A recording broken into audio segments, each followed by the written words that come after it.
Guys, kana Varoi vepa social media vakashaiwa nyaya dzako, vakakushaiwira nyaya, vachakutsvagira nyaya, vokupa nyaya.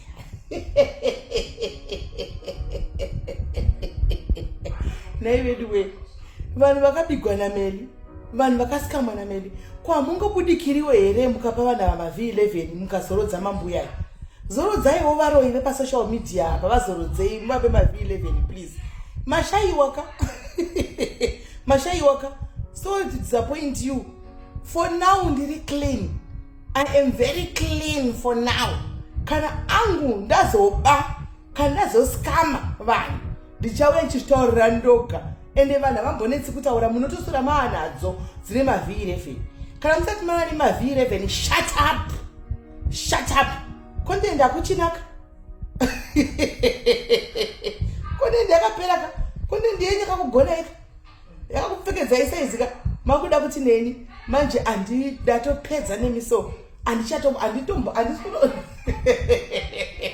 Ndatopedza nemiso.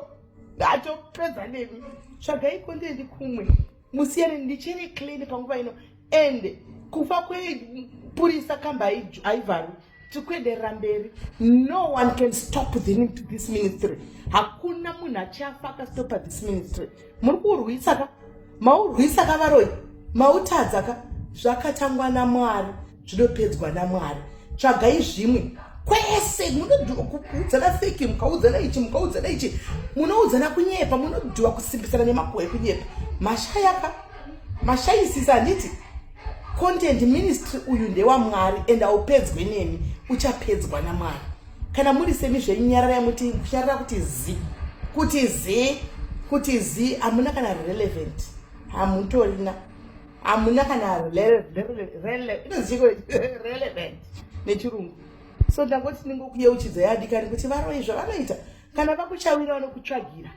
But for now Meli is clean. Hahana wakabira, hahana wakamboskama, kana aripo ngaabude ne-V11. Ape vavengi vangu kuti ini ndakasikamiwa ndauya pano ndakabikwa mari. Ngaanopa vavengi vangu V11 tozotangira ipapo. For now Varoi, shut up and drink water. Naika.